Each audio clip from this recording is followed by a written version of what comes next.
masuk ke perkenalan dengan Mas Saptuari Sugiarto gitu ya. Mungkin dari teman-teman UMKM di sini sudah kenal dengan sosok Mas Saptuari ya. Beliau selain menjadi pebisnis dari beberapa usaha gitu ya, namun dari sisi pendidikan juga membanggakan nih. Beliau seorang lulusan dari Fakultas Geografi Universitas Gadjah Mada. Beliau juga sebagai owner dan founder dari kedai digital Tengkleng Hoka, Jalu Sugih, Snack Store, dan Jogis Hijrah Store. Beliau juga sebagai founder dari gerakan sosial sedekah rombongan. Kemudian dari sisi penghargaan, beliau mendapatkan The Most Promising APA atau Asia Pacific Entrepreneur Award. Kemudian ada Best Young Entrepreneur Indonesia Franchise Award dan menjadi usaha muda mandiri gitu. Oke, sebelumnya dari saya pribadi penasaran nih. Mungkin dari Mas Saptuari bisa cerita dulu nih gimana sih dari awalnya sebagai seorang lulusan dari Fakultas Geografi gitu ya. Terus pada akhirnya gimana bisnisnya itu sampai sebanyak sekarang itu gimana sih Mas ceritanya? Karena pasti banyak tantangan gitu ya sebagai entrepreneur, perlu memikirkan semua bisnis itu gitu.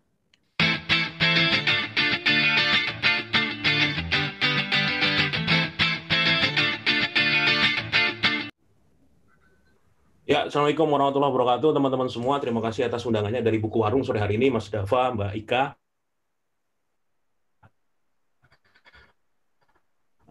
Ruang di Jogja ini ambulan bunyi terus, kayaknya Jakarta juga deh. Luar biasa ya. Nah, semoga kita diberikan kekuatan bisa melewati episode kali ini yang memang Oke, bisa diceritakan dulu, Mas? Ya. Ya. Oke, sudah masuk ya suara ya? Ya, silakan Pak Saptuari. Maaf koneksinya. Mungkin kalau untuk permulaan, sebenarnya dunia entrepreneur itu bisa untuk siapa saja. Tidak bisa melihat latar belakangnya bahwa kamu adalah seorang engineer, seorang insinyur, atau orang harus kuliah di sastra pun bisa menjadi seorang entrepreneur. Kalau kalian tahu di Jogja tuh beberapa kawan saya yang latar belakangnya tidak ada hubungan dengan dunia wirausaha juga punya usaha yang gede.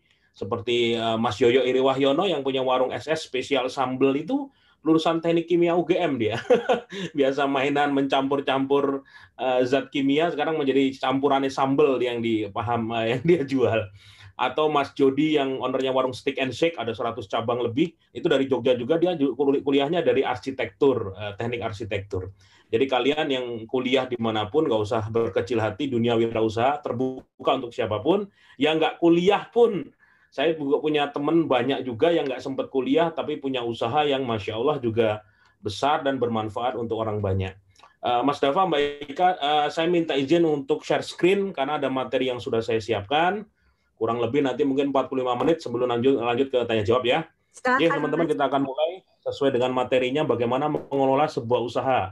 Karena bisnis saya masih levelnya UKM, jadi saya pun akan share screen-nya tentang dunia UKM, tapi ini paling banyak pasarnya di Indonesia, pelakunya jutaan orang, tapi banyak yang bisa bertahan sekian tahun, 5 tahun, 10 tahun, ada yang juga hitungan bulan sudah kukut, sudah bangkrut juga banyak, dan kita akan berbagi, saya akan ceritakan pengalaman saya dan teman-teman saya bagaimana kita eksis dengan usaha yang kita jalani.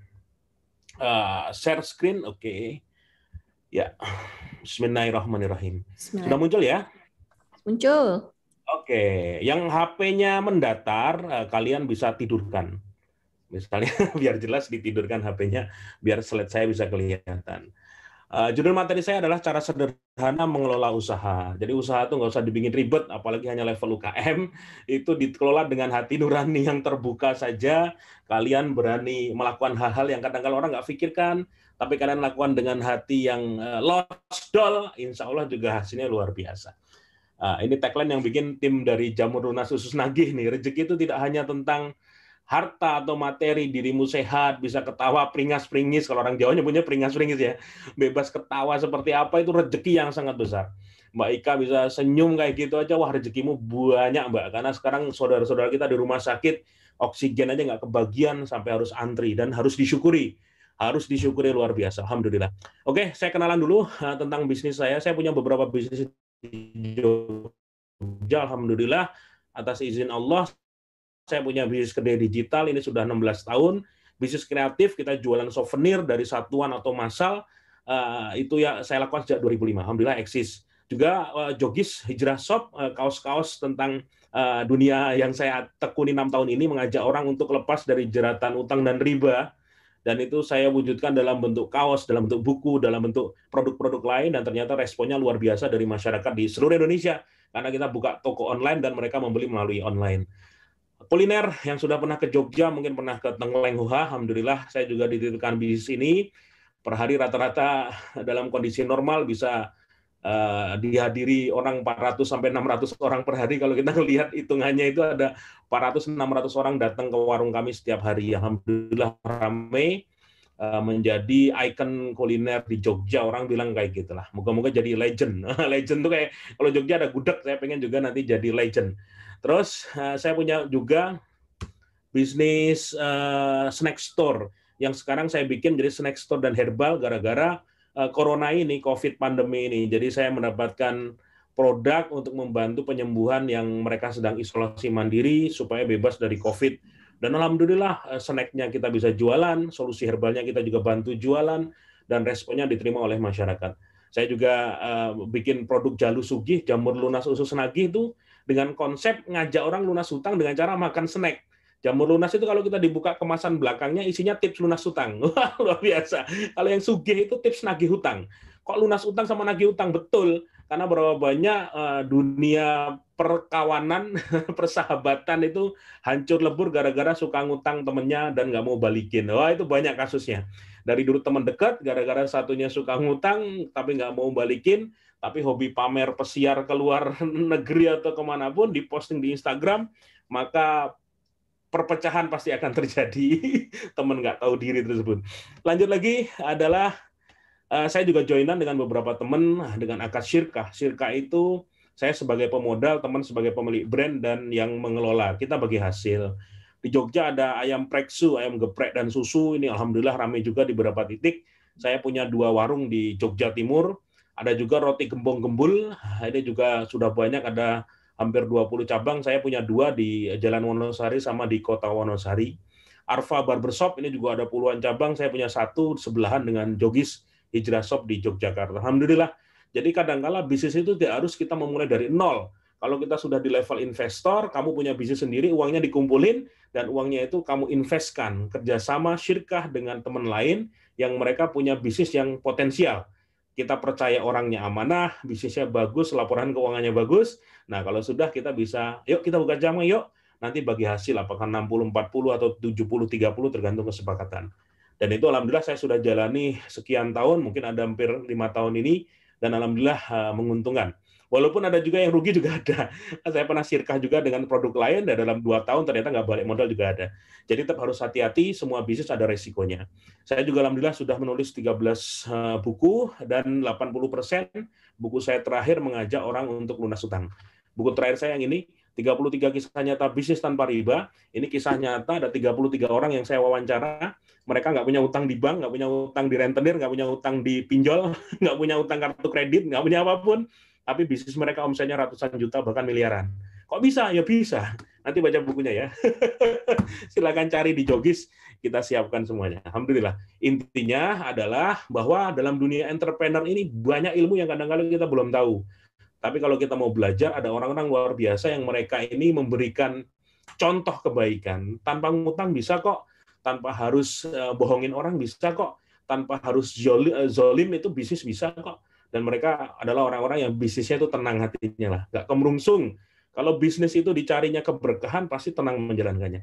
Tapi kalau bisnis dicari dengan cara materinya halal haram, dia nggak peduli, sikat pokoknya kanan kiri, maka ujung akhirnya pasti adalah kehancuran. Teman-teman, boleh dicatat, boleh difoto layarmu atau di capture. Lakukan dalam 8 hal agar bisnis sehat dan berkembang. 1 adalah disiplin keuangan. 2 adalah sistem kerja dibuat. 3, kontrol setiap waktu.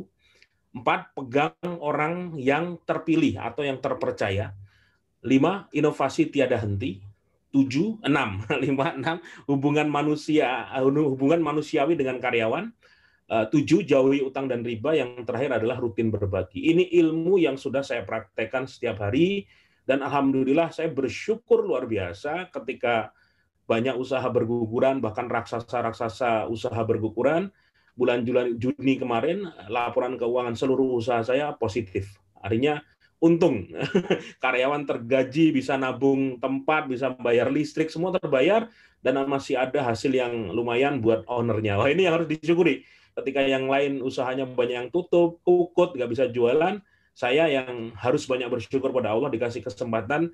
Bulan-bulan ini kami bukan hanya bertahan, tapi juga menghasilkan omset yang luar biasa. Alhamdulillah.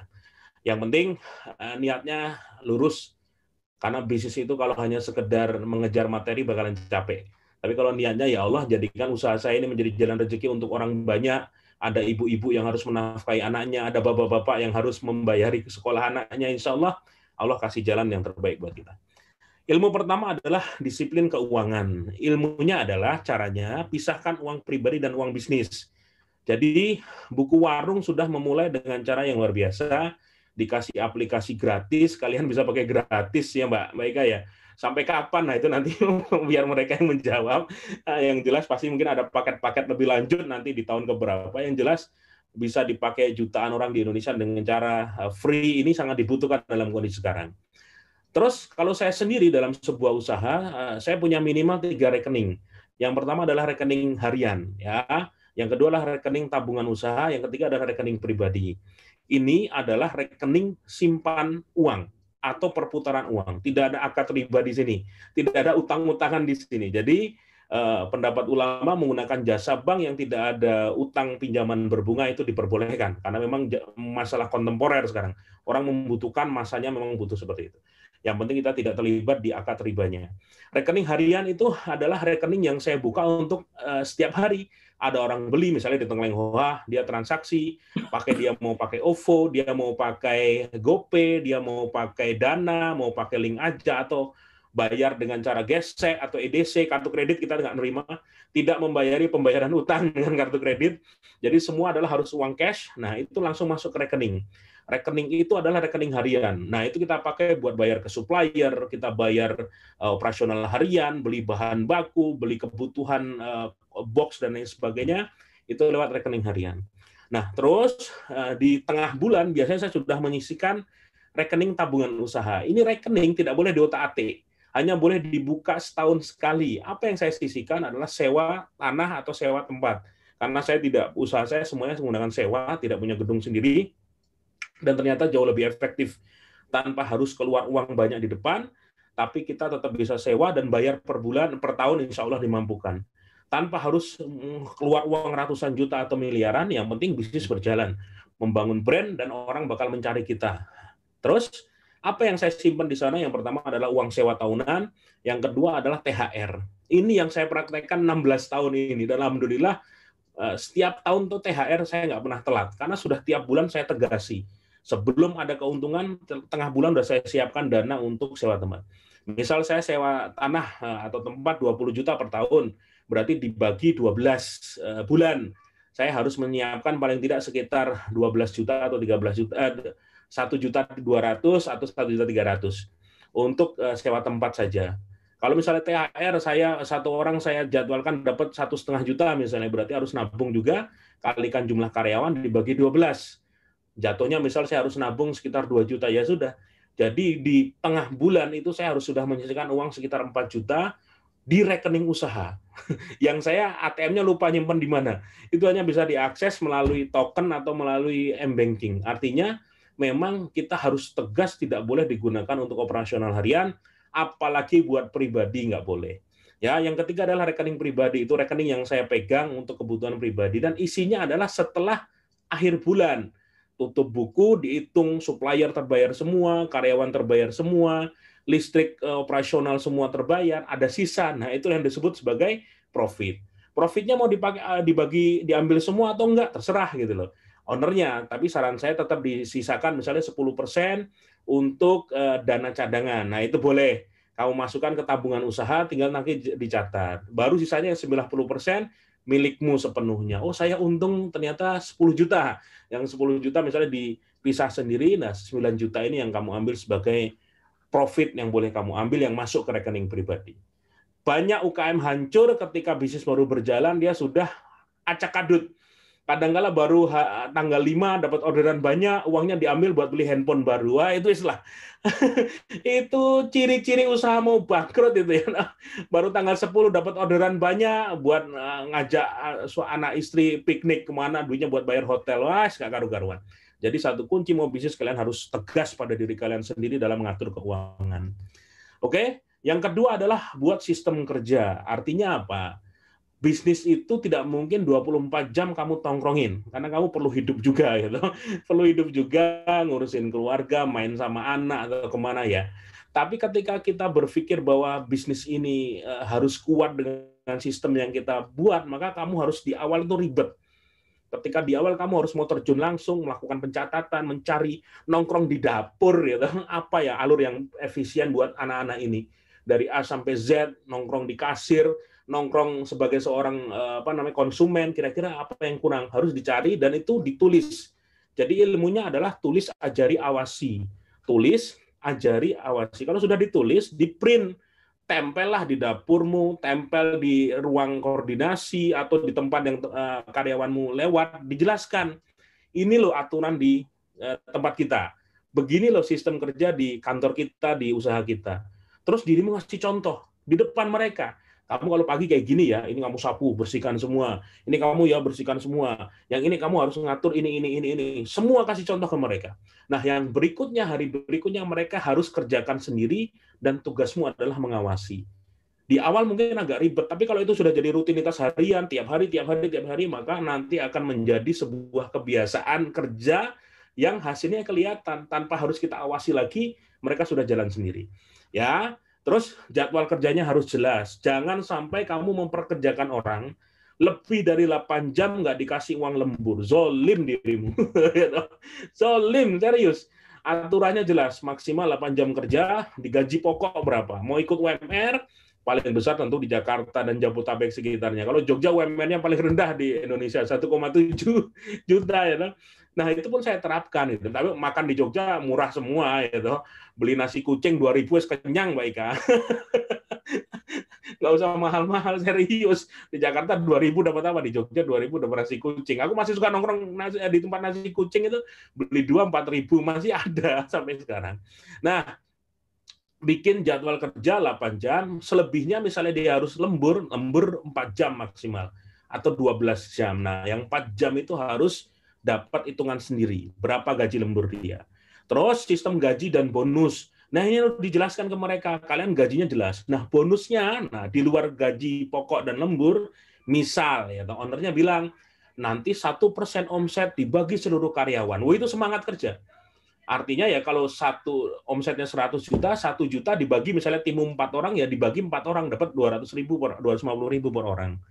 Nah, itu nggak masalah. Artinya kamu sudah anggarkan 1% omset ini buat anak-anak. Nek omsetku 100 juta, keuntunganku 30 juta misalnya, mosok sih 1 juta ini nggak dikasih mereka, nggak bisa. Boleh. Nah, kamu harus berhitung di awal. Berapa HPP-mu, untung berapa, dijual berapa, target berapa. Ya, tapi di lain sisi, kamu harus menentukan punishment. Punishment itu seperti hukuman. Biar mereka itu kalau diaturan, nek bonus itu dikasih, tapi kalau salah juga ada bonus yang nggak diberikan. Nah, kalau saya di Tengkleng Hoha itu 1% saya kasih ke seluruh kru, ada 17 orangnya, dibagi dari total omset. Tapi kalau dia nggak masuk kerja lebih dari 5 hari, bonus itu hilang. Bonus itu hilang.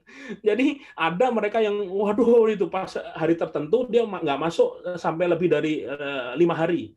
Kita ngasih 5 hari, karena 4 hari itu wajar, dari 30 hari, 4 hari libur wajar, tambah 1. Ternyata dia nggak masuk sampai 6 hari, maka bonusnya hangus. Hanya mendapatkan gaji pokok sama gaji lembur. Nah, ada juga yang nggak tertib.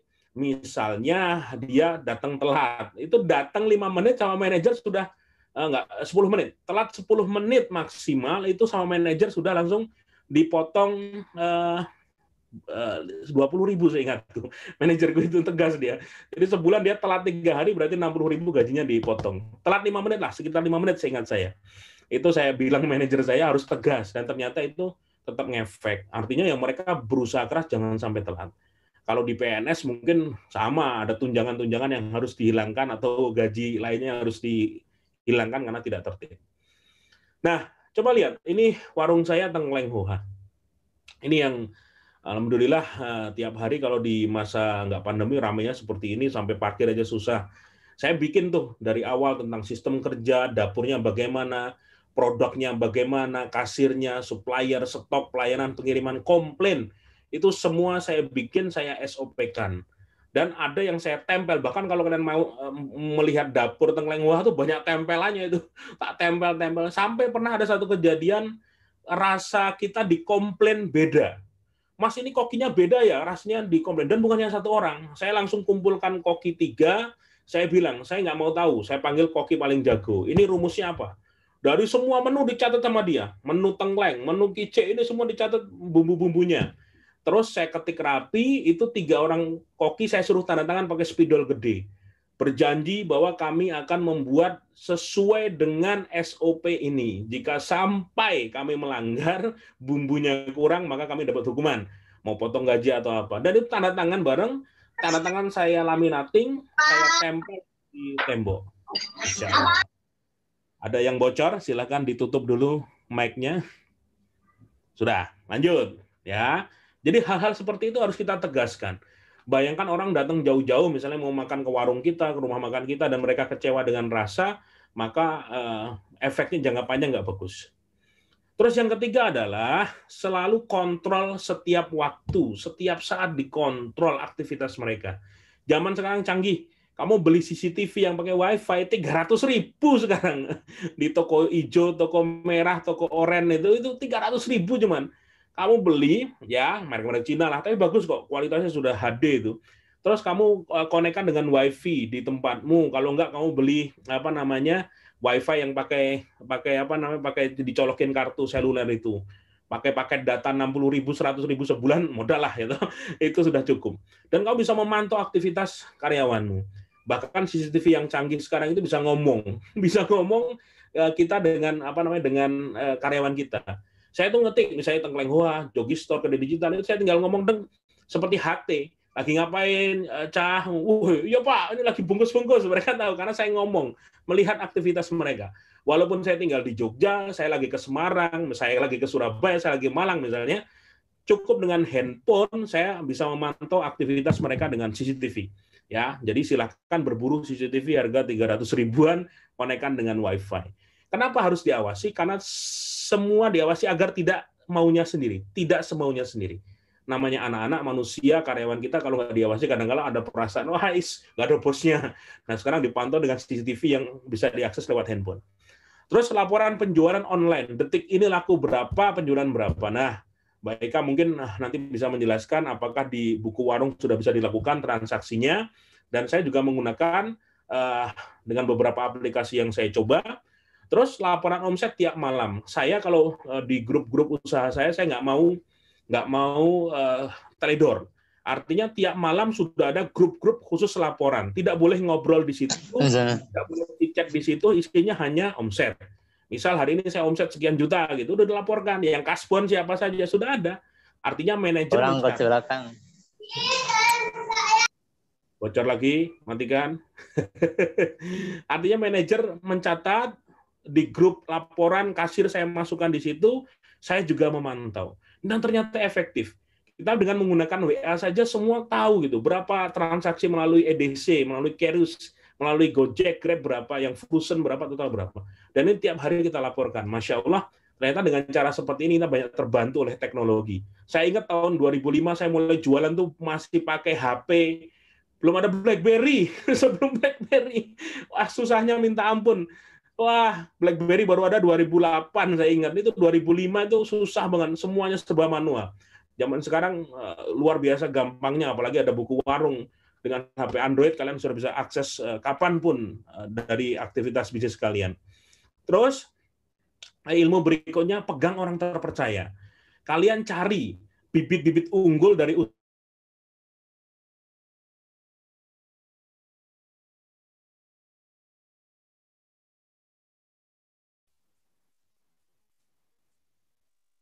Tidak ada suaranya. Mas Sabtu ke Mas Sabtunya. Oh, ke unmute. Tadi sama Ya, hostnya Mas. di unmute semua.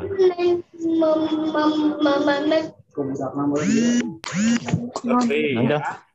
Monggo silakan yang bocor dimatikan dulu teman yang lain. Lanjut ya, balik ya. Tuh, masih ada suara. Siapa yang unmute?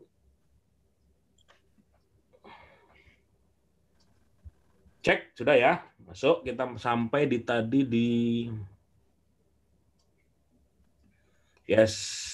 Pegang orang terpercaya dalam usahamu. Nah, ini bisa dijadikan bibit unggul siapa yang mau jadi manajer atau menjadi asisten manajer atau menjadi supervisor. Dan orang ini salah satu ciri yang kalian bisa nilai adalah amanah. Amanah itu ketika kalian kasih tugas, dia bisa menyelesaikan tanggung jawabnya. Dan inisiatif tinggi. Ciri inisiatif tinggi nggak disuruh dia melaporkan, nggak diminta dia sudah laporan, nggak usah diajari berulang kali dia sudah bisa menyesuaikan diri. Orang-orang seperti ini bisa dijadikan seorang manajer. Artinya tinggal kita ajari, nanti kita sempurnakan, dia bisa jalan. Tanpa harus lulusan luar negeri, harus lulusan kampus terkenal, enggak. Cari orang karyawan asal dia punya sensitivitas yang tinggi, dia inisiatifnya juga tinggi, mau bertanya jika salah, mau minta maaf kalau salah. Orang-orang seperti ini insya Allah attitude-nya bagus dan bisa dijadikan seorang manajer. Pegang tanggung jawabnya dan beri kompensasinya. Saya kasih contoh beberapa manajer di usaha saya. Kalau gaji pokok, saya ngikutin UMR Jogja. 1,7, 1,8 misalnya ya. Tapi saya bisa ngasih bonus berdasarkan omset atau profit. Kayak di Tengkleng Wah itu 1% selain bonus untuk karyawan, saya juga 1% saya kasihkan kepada manajer. Jadi memang gaji dia seolah hanya 1,7 gaji pokok. Tapi ketika omset sudah dimuncul, dia bisa menerima gaji lebih dari 6 juta satu bulan gitu loh. Artinya dia makin sering berinteraksi, memaksimalkan kerja di Tengkleng Hoa, dia makin rajin, gaji dia akan besar karena omsetnya juga makin naik gitu loh. Dia rajin pagi-pagi udah ke pasar, gitu, udah hubungi supplier dan itu harusnya tidak seorang owner yang lakukan, manajer cukup. Nah, supaya dia semangat, maka tidak cukup dengan gaji pokok dan bonus. Tidak hanya dengan gaji pokok, tapi kasih pancingan dengan bonus. Ini 1% buat kamu loh. Kalau kamu kerjanya benar, ini hasilmu juga benar. Wah, siap bos, mangkat. Artinya apa? Tanggung jawab besar. Ada juga usaha yang saya kasih bonus dari profit. Kenapa tidak dari omset?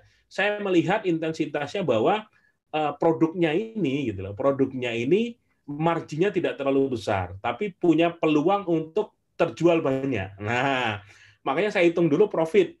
Dalam satu bulan misalnya kita untung bersih 20 juta. Buat dia itu ada grade-nya. Kalau untung di bawah 10 juta, sekian persen. Kalau 10 sampai 20 juta, sekian persen. Di atas 20 juta, maka dapat sampai 20%. Makanya saya pernah gaji manajer saya di salah satu usaha itu hanya sekitar gaji pokok 1,6 juta, tapi bonus dia sendiri 7 juta sendiri gitu loh. Karena dari profitnya dia sudah tembus sampai 20%. Dan efeknya luar biasa. Efeknya luar biasa, mereka jadi kerjanya rajin, mereka juga respect banget sama kita, tugas-tugas pun wah siapa malam hari pun dikerjakan. Dan ini menjadi salah satu cara kita memuliakan karyawan kita. Artinya ono tegon ada kerja, ada rupa, ada sesuatu yang dikerjakan, maka kita akan menghargai yang lebih besar. Karena tidak mungkin kamu mengerjakan semuanya sendiri. Ini saya bercerita di level saya sebagai multiwirausaha. Karena ada teman-teman yang dia hanya punya usaha satu, percetakan. Berangkat pagi, pulang sore, lakukan sendiri sampai bertahun-tahun. Dia tetap sugih, kaya gitu loh. Bisa beli rumah, bisa beli mobil. Dan dia enjoy dengan itu. Salah nggak? Nggak salah. Itu pilihan dia, hanya fokus di satu usaha dan ditekuni. Kalau saya tipenya banyak usaha. Ya, atau yang ini yang suka tantangan. Tapi saya bikin dengan sistem-sistem sehingga semua orang bisa bekerja dan saya tetap bisa mengaksesnya. Ilmu berikutnya adalah inovasi tiada henti. Cari ide baru yang unik dan yang menarik, yang lagi aktual di sekitar kita. Misalnya amati tren di sosial media itu sekarang apa yang lagi bagus. Ketika orang-orang bermain di TikTok, sekarang sudah mulai masuk ke Instagram Reel, kamu harus masuk ke sana harus belajar cara bikinnya bagaimana.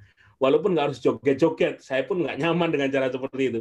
Tapi ternyata bikin video 30 detik yang menarik itu kalau kita bisa konsisten, ternyata juga bisa untuk promosi. Aktif dan konsisten posting. Ini yang orang kadang-kadang males. Baru posting yang nge-like cuma 2 orang, Mas. Baru posting nggak ada yang komentar. Ya memang seperti itu. Artinya dalam dunia sosmed sekarang saking riuhnya, Instagram kamu punya followers 1.000 orang, yang muncul di HP-nya paling hanya 10%, hanya 100 orang, dan itu mungkin nggak nanggapi gitu loh. Nah, supaya bisa banyak, makanya bikin konten-konten yang menarik. Belajar cara bikin konten yang bagus, bagaimana sih googling, lihat di YouTube, cari ide-idenya bagaimana sih bikin konten yang menarik. Orang-orang seneng kalau kontennya itu pelajaran, ilmu, dibagi ilmu, dikasih tahu sesuatu, baru kamu jualan. Tapi kalau kontenmu isinya jualan, orang males. Jadi harus diselang-seling. Sharing, baru selling. Lakukan interaksi dan berikan bonus pancingan. Ya, kamu sedekah produkmu. Kalau kalian komentar, saya suka produk ini loh. Terus saya punya produk ini. Menurutmu gimana sih produk ini? Bagus enggak? Yang komentar di komen saya pilih. Nanti dapat 3 hadiah. Nggak masalah. Dengan cara interaksi seperti ini, orang Indonesia senang gratisan. Walaupun kadang-kala hadiahnya itu cuma nilainya 20.000, 50.000, tapi dikasih gratisan itu mereka mau. Apalagi kalau berani ngasih hadiah sampai ratusan ribu atau jutaan, pasti interaksinya nanti akan sangat besar. Nah, ini butuh ilmu. Belajar tentang copywriting, selling itu apa, harus teman-teman mau belajar. Ini contoh kaos yang kita produksi di Jogis minggu ini. Dan ternyata hanya dari iseng seperti ini pun permintaan banyak. Gara-gara melanjutkan tadi usus nagih, cara nagih utang, saya dicurhati banyak orang. Mas, saya punya teman dekat, hobinya ngutang. Dia pamer di Instagram lagi piknik terus, tapi tiap saya tagih, nomor saya malah diblok. Ini orang sakit hati ini. Zolim ini tapi emang bener ya. Orang yang utang-utang seperti ini zolim. Jadi saya bikin kaosnya sekalian, utang ngotot, bayar alot, ditagih melotot. Ada. Ya.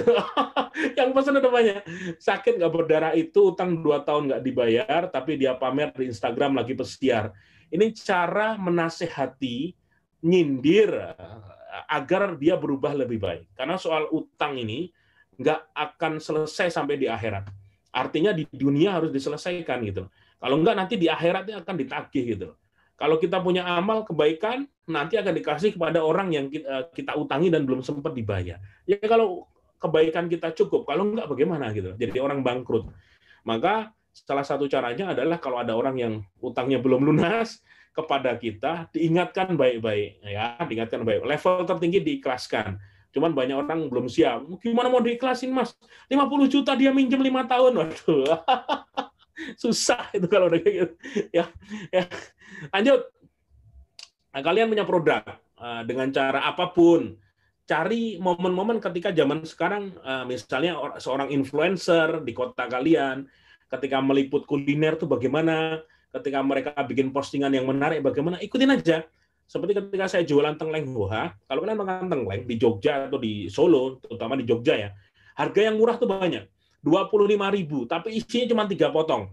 Saya nggak mau kayak gitu, harga saya 2 kali lipat, 49.000, tapi saya kasih 1 piring itu penuh. Jadi orang makan itu pasti mereka mengeluarkan handphone dulu. Wah, sebelum ini langsung foto, mau makan ya foto ya. Karena apa? Excited gitu loh. Ada wow sensasi. Di foto dulu dengan bahagia mereka posting di Instagram, di Facebook, di Google, dan itu positif buat kami. Jadi saya nggak mau pelit-pelit, sudahlah dihitung HPP masuk, daripada pelit-pelit 1 piring penuhi. Biar mereka bahkan makan berdua, karena kalau nggak habis mereka beli 1 piring plus nasinya 2. Itu tok. Tapi itu menarik. Menciptakan wow product. Ini faktor bagaimana kita memanfaatkan sosial media. Ada follower saya cerita, Mas, ibu saya jualan jamu. Lagi corona kayak gini, ya, tema tentang imun harus naik nih. Herbalnya harus diminum banyak supaya imunnya naik. Itu hanya menjual 15 botol tiap hari. Saya posting di Instagram, manfaat jamu, terus bisa nerima pesanan online, saya kirim area Jogja, itu sehari permintaan sampai 100 sampai 150 botol. Hanya lewat Instagram, omset 3 juta per hari jualan jamu. Gendeng. Dari rumah lagi, nggak usah sewa ruko di pinggir jalan. Menarik ya? Artinya ya inilah ketika kita memanfaatkan momen dengan ide menarik, dengan cara jualan yang bagus, yang betul, ternyata omsetnya lebih bagus. Ketika dulu awal pandemi pun omset kami turun di Tengkleng Hoa. Inovasi, gimana cara jualannya ya? Ada yang menemukan cara makanan bisa di frozen, Tengkleng Hoa bisa di frozen, kita vakum sampai padat dan bisa tahan sampai 3 sampai 4 hari. Alhamdulillah, walaupun nggak ada wisatawan datang ke Jogja waktu itu, penjualan kami malah bagus, naik sampai sebulan bisa 500 box. Kita kirim sampai ke Palembang, ke Padang, sampai ke Medan, sampai ke Makassar, ke Kalimantan. Dan itu adalah membuat pivot bisnis. Artinya kita tetap di bisnis kita, tapi kita memutar haluan. Cara nge-grab duitnya kita ganti. Cara ngambil duitnya kalau dulu hanya nunggu orang datang, sekarang kita harus mendatangi mereka. Wes Mas, kamu tetap di Balikpapan nggak apa-apa. Produknya kami yang sampai ke sana 2 hari, ya kan nyampe. Kamu di Jabodetabek nggak usah ke Jogja, Mas. Disekat ini. Wes tinggal pesan hoha.com, klik transfer, 1 hari kemudian barang kami kirim melalui Paxel, sudah sampai ke rumahmu. Sampai hari ini alhamdulillah ada PPKM darurat ini, penjualan Hoha Frozen naik lagi. Orang-orang nggak bisa ke Jogja, pelanggan kami yang biasa ngelancong dari luar pulau, dari luar Jogja nggak bisa datang, tapi mereka bisa menikmati Tengkleng Hoa. Berikutnya adalah, ini yang nyoret-nyoret siapa ini? Ada yang iseng tangannya nih kok sampai muncul coret-coretan. Stop, mainan layarnya stop. Terus hubungan antar manusia dengan karyawan itu harus manusiawi. Mengelola sebuah bisnis, walaupun karyawanmu baru 3 orang, baru 4 orang, baru 5 orang, buat mereka nyaman bekerja di tempatmu. Ya, buat mereka nyaman bekerja di tempatmu karena dimuliakan, dianggap orang, kalau bahasa Jawanya diuwongke, dihormati dan dicukupi kebutuhannya. Oke, ya wes, nyoret-nyoretnya wes. Jadi karyawan itu bukan suruhan, tapi teman dalam bekerja. 1, berikan sesuatu di luar gaji dan bonus, jalin hubungan yang intens, muliakan mereka dengan cara-cara yang sederhana. Misalnya hari ini jangan lupa bahagia Hoha, itu saya bikin di topi. Dan yang saya lakukan seperti ini, boleh kalian contoh. Misal kemarin pas bagi THR, saya juga kasih bonus hadiah Al-Quran dengan nama mereka di covernya, itu Al-Quran pribadi. Karena di Jogis kan bisa bikin, kita kerjasama dengan salah satu pabrik yang memproduksi Al-Quran, kita bikin, dan seluruh karyawan saya kasih yang ada nama mereka. Dan itu Al-Quran terjemahan. Senang sekali mereka. Jadi pas THR, nerima amplop THR plus Al-Quran dengan nama pribadi mereka. Masya Allah, saya tinggal pesan ke Jogis, diproduksi, kasih. Berikutnya adalah, saya kasih misalnya hubungannya ini, ada satu orang karyawan yang ternyata terjerat rentenir. Dia kok kerja kayaknya lesu, kayak nggak fokus. Saya panggil, Mbak, sini. Kenapa? Ayo ceritain jujur. Ngaku, ternyata punya utang di rentenir. Waduh, nggak karu-karuan. Pas saya ngajak orang lepas riba, kok malah ada karyawan saya yang mainan karena kondisi terpaksa, jawab dia. Dan tiap minggu harus ngasih bunga 100.000. Sebulan 400.000 hanya bunganya saja, utangnya utuh. Akhirnya kita bikin perjanjian, kita bayari dari dana cadangan, tapi kamu wajib berjanji, bikin pernyataan tidak akan ngulangi lagi. Iya Pak, sanggup dia. Bikin perjanjian tidak akan ngulangi, kita bayarkan utang dia. Ya, bayarkan utang dia, akhirnya lunas, dan kita dipotong gaji selama 6 bulan, per bulan 500.000. Dan utang dia lunas. Bahkan saya ajarkan cara nekan si rentenir. Dia mintanya 3.600.000 Pak, yang 600 bunganya. Sini, bilang, kalau riba itu haram. Wah, itu diancam oleh Allah, masuk neraka, diperangi oleh Allah dan Rasulnya. Dan kamu kirimi foto-foto rentenir dilarang masuk kampung, di kampung seluruh Indonesia. Saya googling tuh foto-foto kan banyak, rentenir dilarang masuk kampung ini. Wah, ada puluhan foto. Saya kirim ke dia, di forward ke rentenirnya. Ini dari bos saya nggak mau bayar bunganya, ini masuk neraka. Rentenirnya langsung pasrah, ya wes Mbak, bayar 3 juta aja. Jadi kita teror dengan foto-foto anti rentenir dari berbagai kota di Indonesia. Dari 3,6 akhirnya hanya bayar pokoknya saja, karena si rentenir udah untung besar. Yang kedua, ada karyawan kami yang mau kasbon. Pak, saya mau kasbon darurat, Bapak saya mau bikin perbaiki halaman rumah, nanti saya bayar potong gaji 2 kali. Waktu itu saya malah, alhamdulillah ada rezeki, wes Mbak, nggak usah utang, ini kamu kasih ke bapakmu saja. Dan dia malah nangis dikasih dadakan seperti ini. Ini tujuannya memuliakan karyawan. Ada sesuatu yang bisa dilakukan di luar gaji.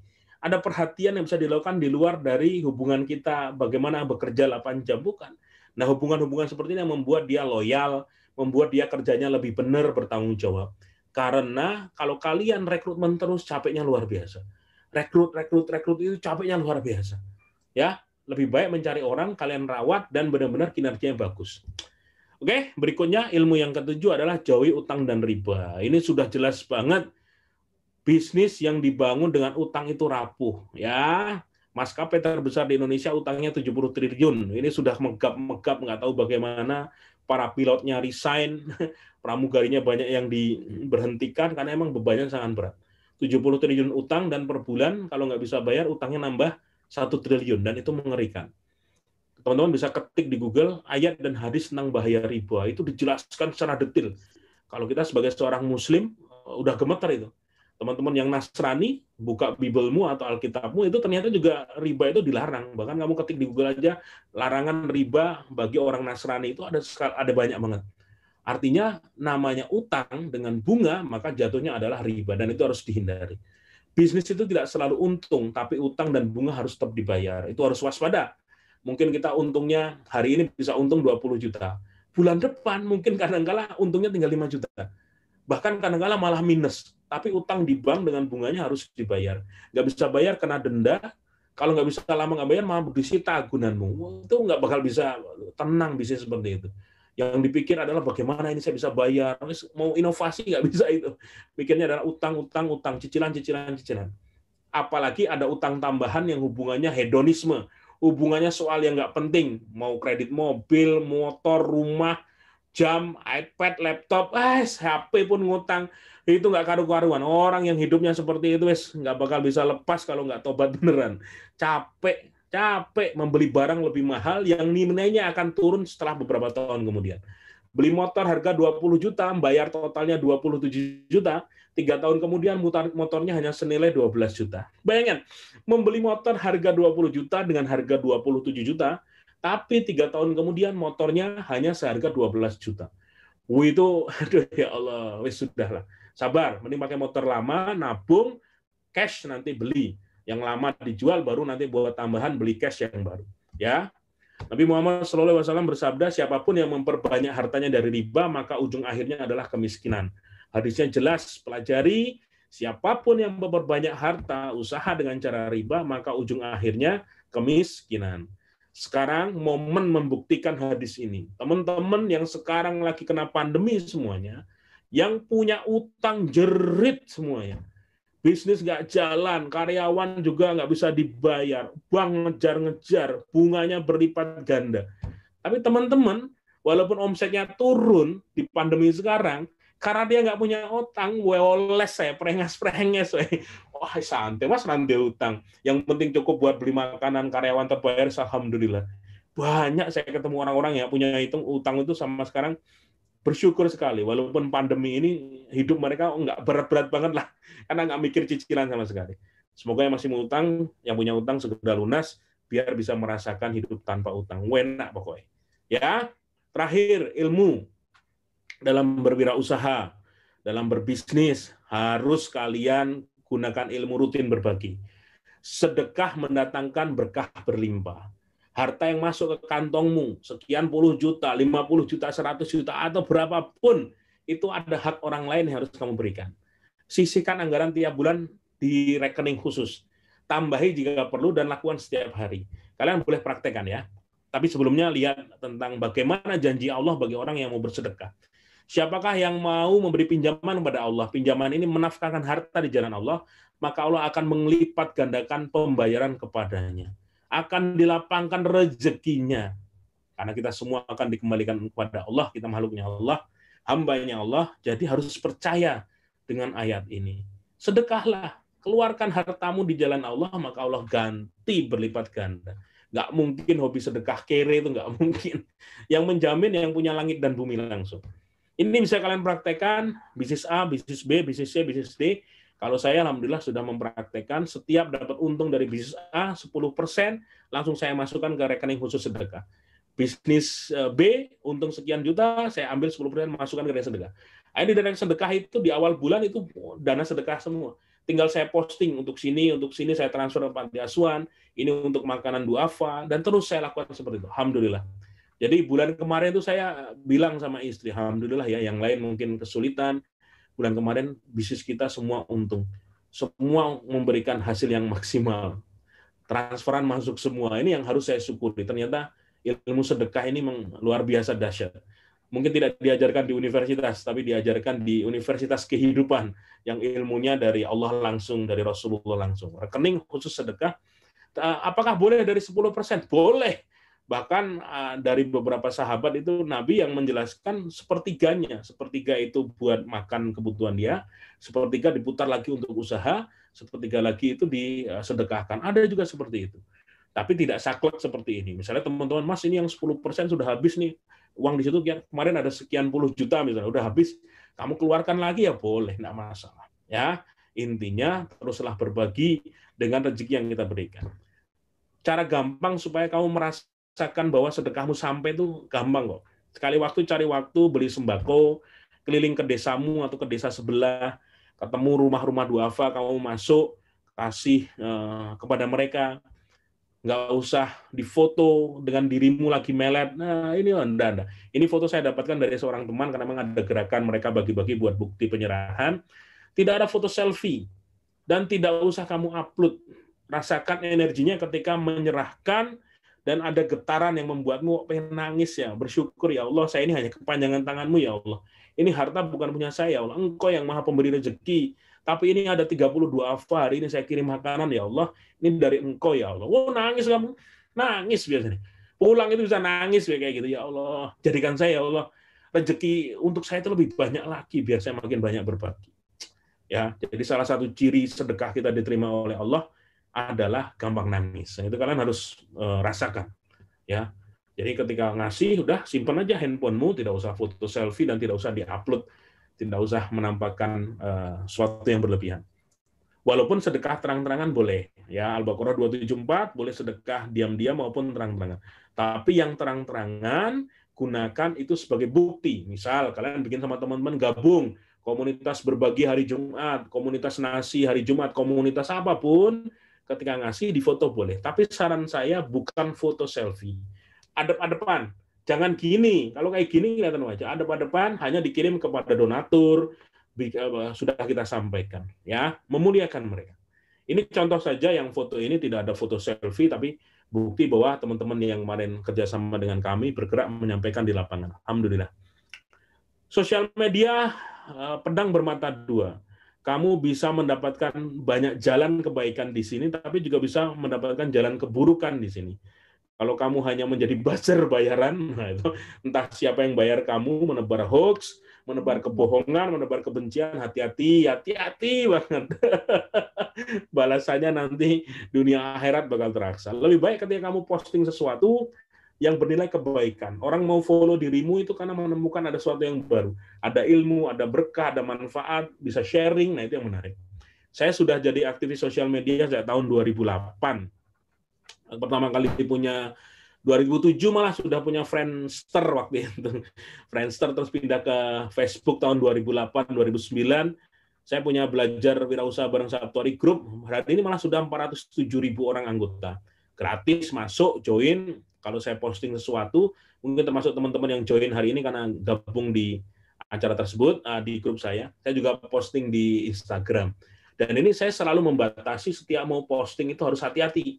Jangan sampai postingan saya menyakiti orang lain, jangan sampai postingan saya nyindir berlebihan kepada orang lain, jangan sampai menebarkan hoax atau berita nggak benar yang memberikan orang lain. Bahkan beberapa postingan itu ketika saya nganggap bermanfaat, saya nulisnya berkaca-kaca, berarti ini harus punya postingan ini harus kena ke hati orang. Sebelum saya pencet post, itu saya biasanya baca doa dulu. Hasbunallahu wa ni'mal wakil, ni'mal maula wa ni'man nasir. Ya Allah, jika postingan ini bisa merubah hidup orang lain, mendapatkan hidayah, maka jadikan ini jalannya ya Allah. Jadikan pahala buat saya. Saya posting, itu pernah rekor saya punya postingan di repost 40.000 orang. Gila, itu berapa juta orang baca berarti. Saya punya postingan di Facebook yang saya save itu di repost 40.000 orang. Wah itu Masya Allah luar biasa. Artinya kena gitu loh. Kita bisa tidak harus menjadi ustadz dulu, tidak harus jadi kiai dulu untuk menyampaikan kebenaran dari Allah, dari Rasulullah. bisa kita ambil dari kehidupan sehari-hari, ditulis dengan gaya kita, dan insya Allah lebih mengena kepada orang-orang yang setipe atau selevel dengan kita. Alhamdulillah. Jadi ini jalan saya. Wah, ini jalan ninjaku. Jalan saya untuk bisa ngajak orang berubah. Termasuk ketika saya kemarin buku terakhir saya 33 bisnis tanpa riba ini saya terbitkan kan tanpa biaya promosi sama sekali. Orang bingung, Mas ini biaya promosi berapa? 0. Saya nggak promosi sama sekali, tapi hampir 5.000 buku terjual, dibaca ribuan orang, hanya melalui postingan di Facebook dan Instagram. Alhamdulillah. Artinya kalau kita mau menggunakan sosmed ini untuk berbisnis, boleh. Untuk sharing ilmu, boleh. Untuk berbagi manfaat, boleh. Dan banyak yang membuktikan teman-teman itu bisa. Jangan jadikan sosmedmu tempat curhat aib keluarga. Nauzubillah min dzalik. Ribut sama suami, sama istri, ngerasanin orang lain, ibu tetangga jilbabnya baru, rumah sebelah mobilnya baru lagi dicuci, kamu nggak karu-karuan. Terus kamu omongin jelek-jeleknya. No. Ya, jaga jempol. Banyak orang masuk penjara gara-gara jempol, oke? Banyak juga orang yang hancur reputasinya gara-gara jempol. Mau posting, pikir ini manfaat atau enggak. Kalau enggak, nggak usah posting. Mau posting, ini memberikan dampak nggak buat orang lain? Dampaknya positif atau negatif? Ini kira-kira merugikan saya nggak? Kalau rugikan, nggak usah. Sabar ya. Hati-hati dengan jempolmu. Lebih bahaya dari hati-hati harimau zaman sekarang. Gitu. Ya, begitulah. Masya Allah, luar biasa ya. Jadi ini langkah real yang saya lakukan membangun bisnis saya sebagai pelaku UKM di Yogyakarta. Insya Allah bisa dikopi oleh teman-teman di seluruh Indonesia. Niatkan bisnis karena Allah, tujuannya mencari rezeki yang berkah dan halal. Insya Allah kalau niatnya baik, hasilnya juga baik. Menanamnya adalah kebaikan, maka yang diterima juga kebaikan. Hati-hati kalau kita menanam keburukan dalam berbisnis, maka yang datang juga keburukan. Terima kasih, saya Sabtuari Sugiarto. Assalamualaikum warahmatullahi wabarakatuh. Waalaikumsalam warahmatullahi wabarakatuh. Terima kasih Pak Sabtuari.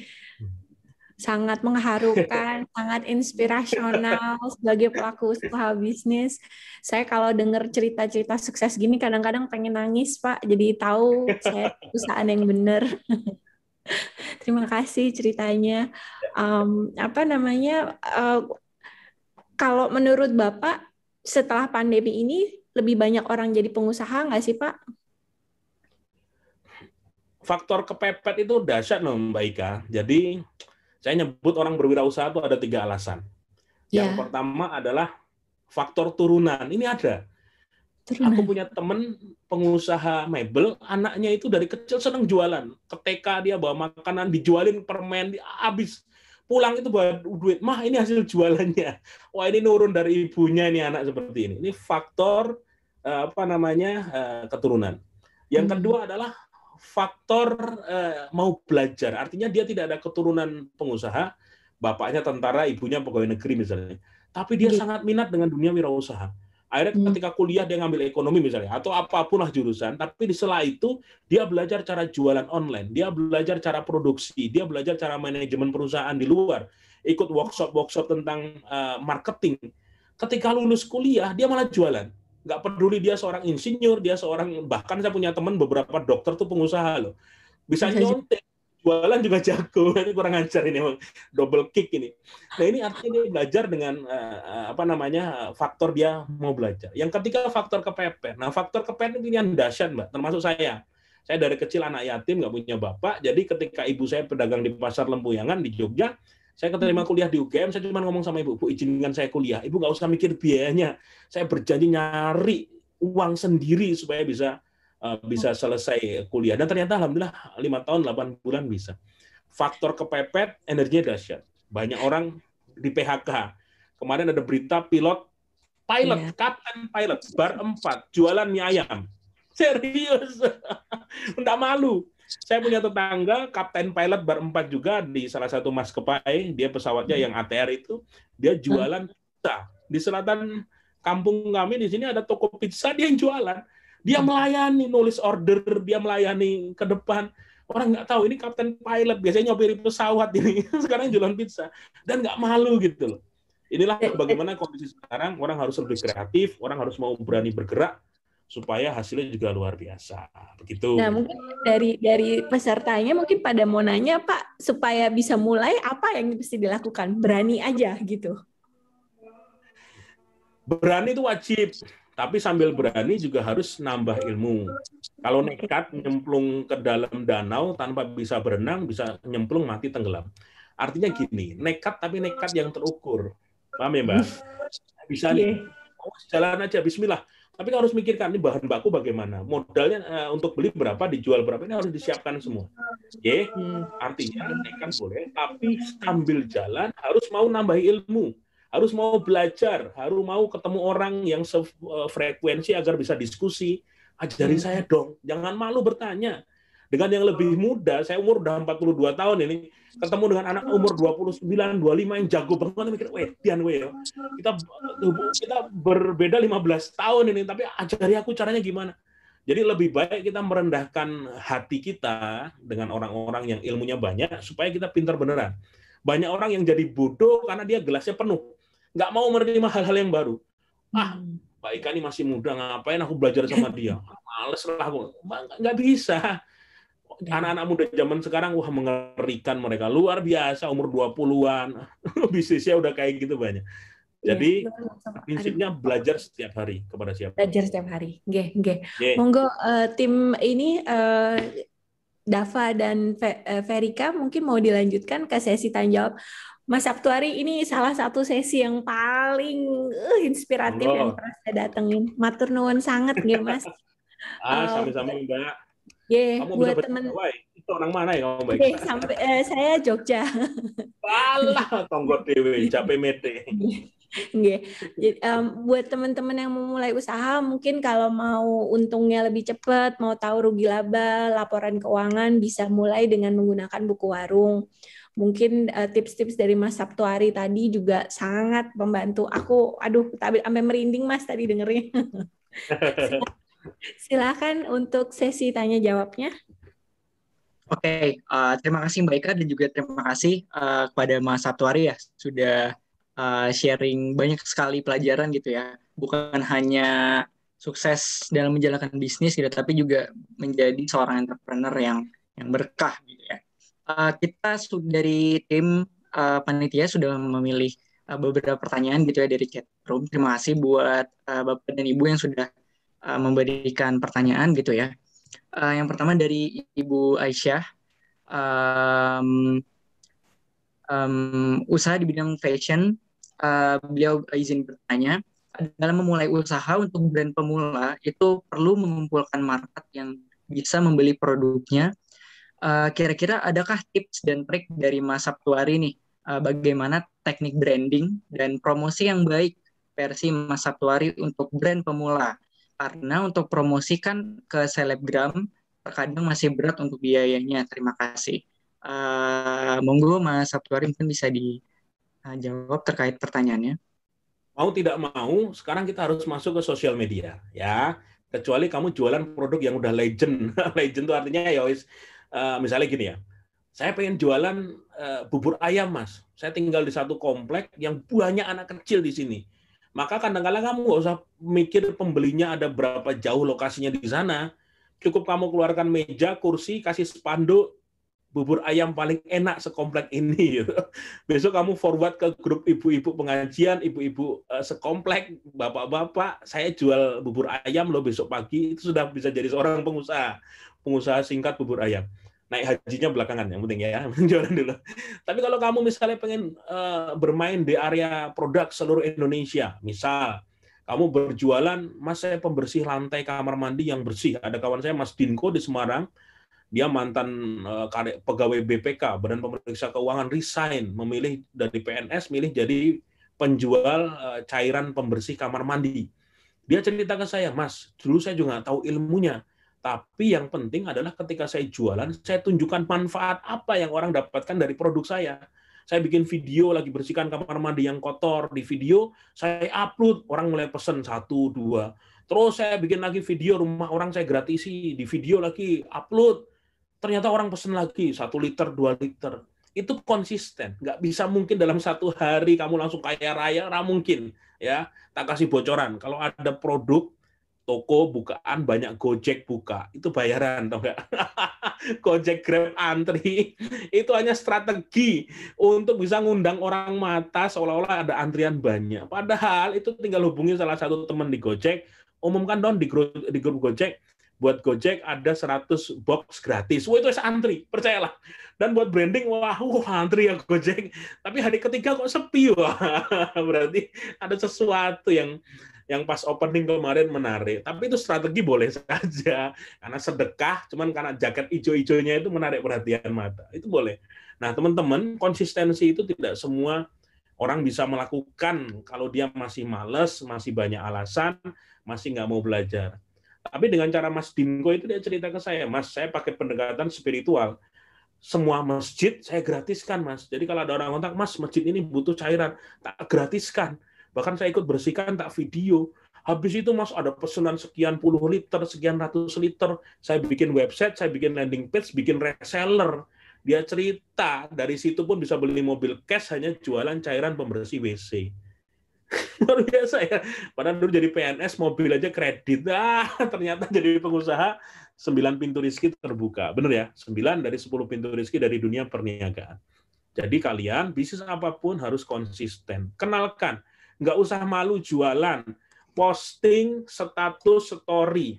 Stop story ngeluh. Stop story ngerasani tetangga. Stop story ngerasani orang lain. No. Posting story produkmu, manfaatmu. Saya kasih bocoran, 2 bulan ini kami kewalahan di Snack Store. Ketika kami punya produk namanya Busren yang bisa membantu orang-orang yang punya gangguan jantung, asam urat, kolesterol. Waktu itu omset Snack Store itu hanya 1 jutaan per hari. Bahkan kadang hanya 700.000, 600.000. Ketemu Busren, saya minum sendiri. Sebelum saya promosi, tak minum. Dulu saya sering irama jantung saya tuh kalau lagi capek segala macam cuma senut opo jantung ini. Saya minum Busren 1 botol harga 250.000, 3 minggu habis, keluhan jantung saya itu hilang semua. Nggak pernah sesek, nggak pernah senut-senut. Dan tiba-tiba dapat testimoni orang yang minum harus pasang ring jantung, cancel.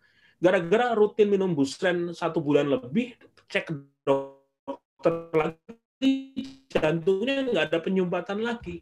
Wah, itu sudah, Mas. Saya kontak teman saya, Mas Sakti yang dulu gitarisnya Sheila on Seven itu.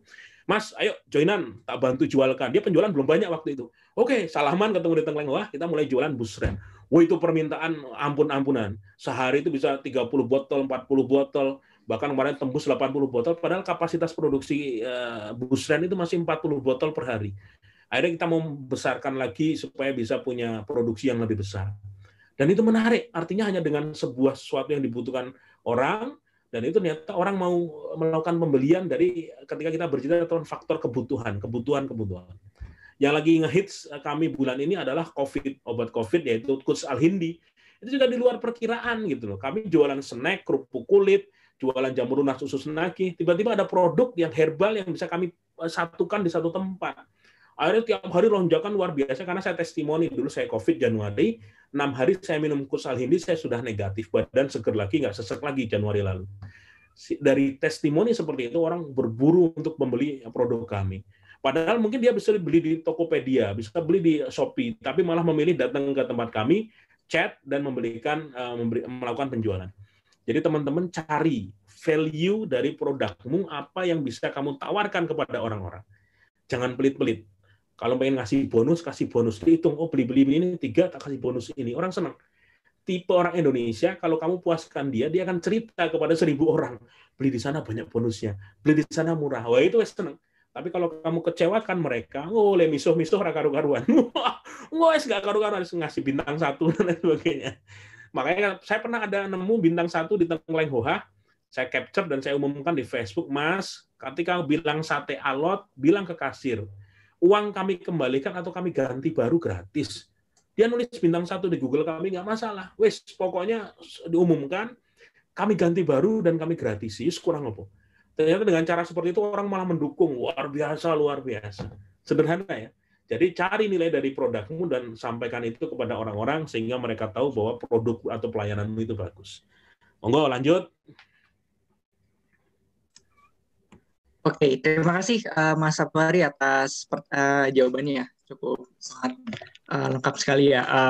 Kita lanjut ke pertanyaan kedua. Ini dari Ibu Astrid dari Kabupaten Malinau. Saat ini saya punya jualan kecil-kecilan, tapi masih jualan online. Karena menurut saya ini sangat cocok gitu ya. Jadi memanfaatkan media sosial untuk jualan. Jualan saya kue-kue, makanan berat, dan juga terima sana snack box dan nasi kotakan. Tapi keuangan saya masih sangat tidak tertib eh, karena masih tergabung dengan kebutuhan makan sehari-hari gitu. Karena saya terkendala modal yang itu-itu aja mutarnya buat makan dan lain sebagainya. Mohon bagaimana solusinya Mas Sabtuari? Orderan juga masih kecil-kecilan, sistem saya jualan open order gitu melalui media sosial. Mungkin bisa dijawab Mas Sabtuari?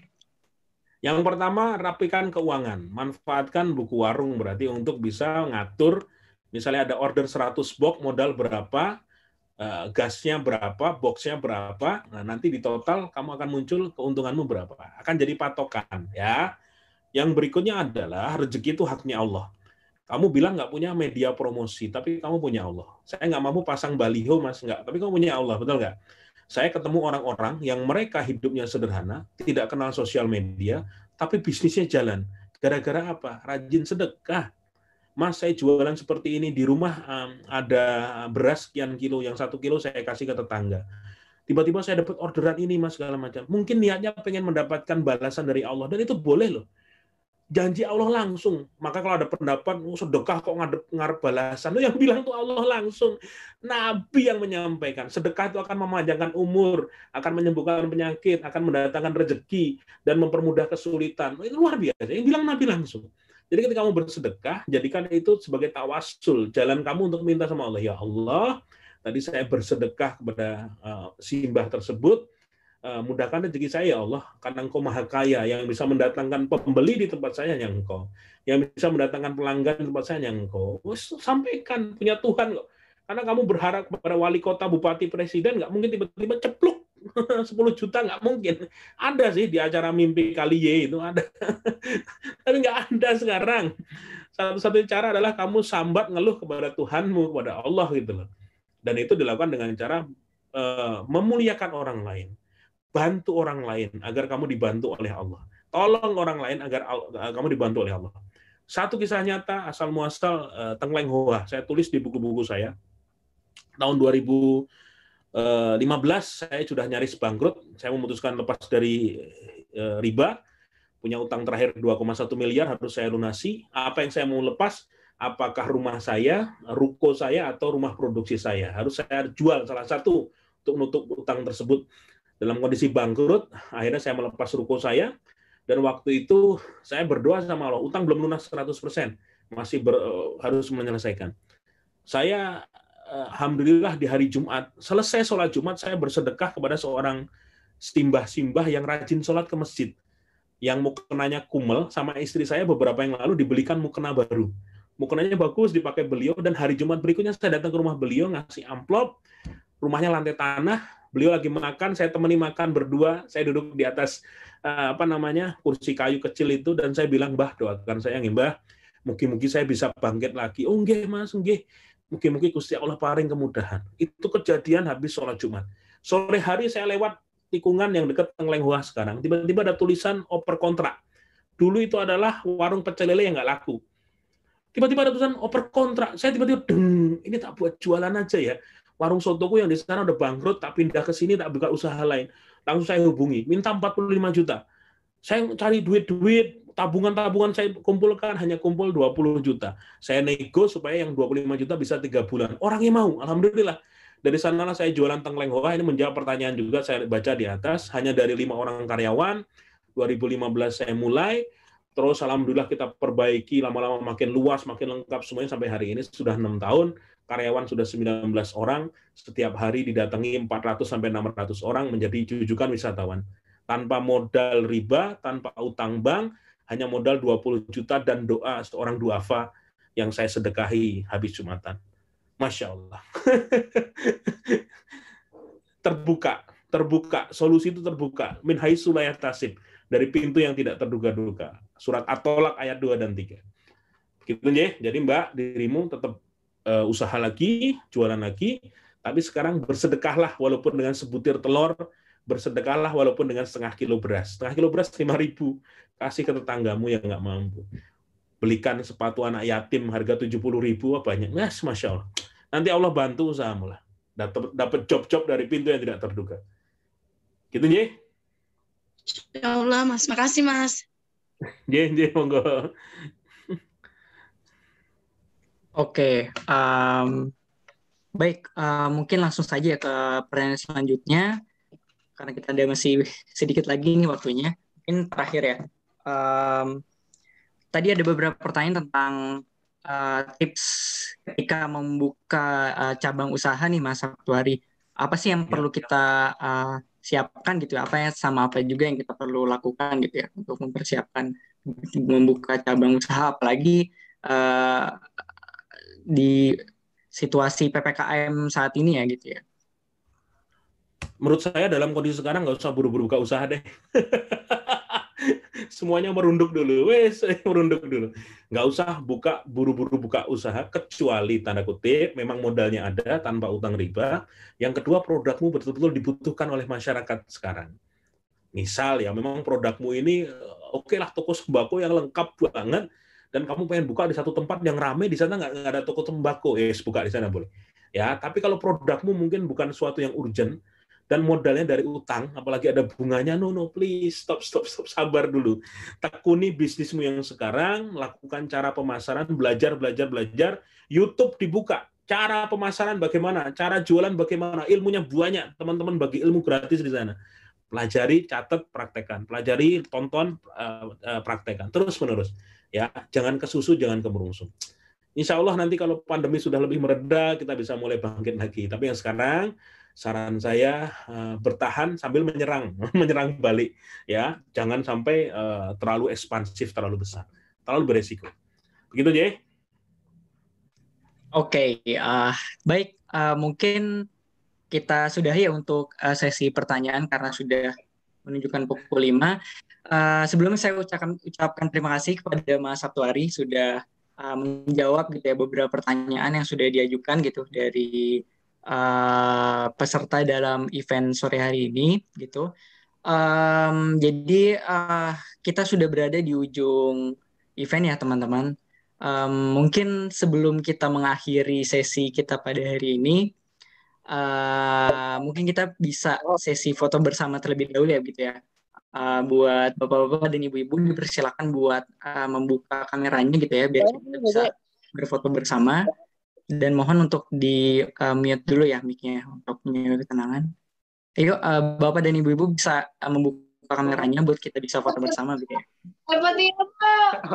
Kadang suara kita ada virtual contact. Sekalian saya akan foto 1, 2,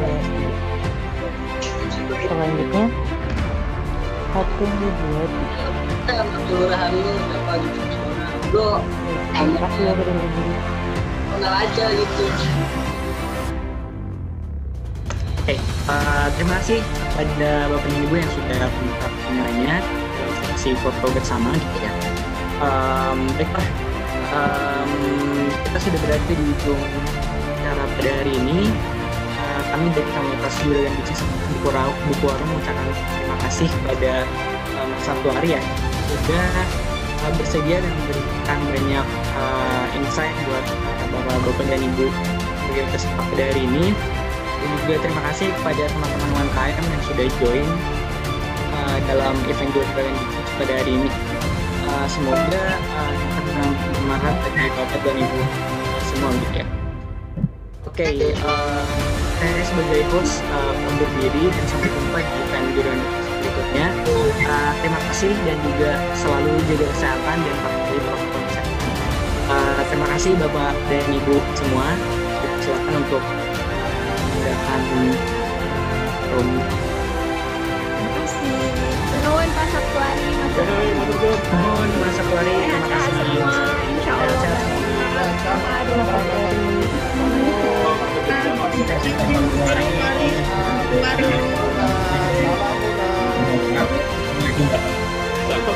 kasih Mas Sabtuari.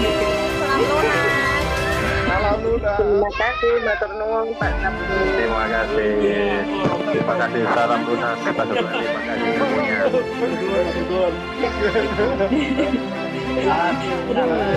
Pak Sabtuari. Salam dari Kalimantan Barat, Kabupaten Kuitang. Halo Pak Yogi, terima kasih atas kehadirannya. Sukses. Salam dari Tanjung Priuk, Jakarta Utara. Wah, Bu Umbar, salam dari Jakarta juga, Bu.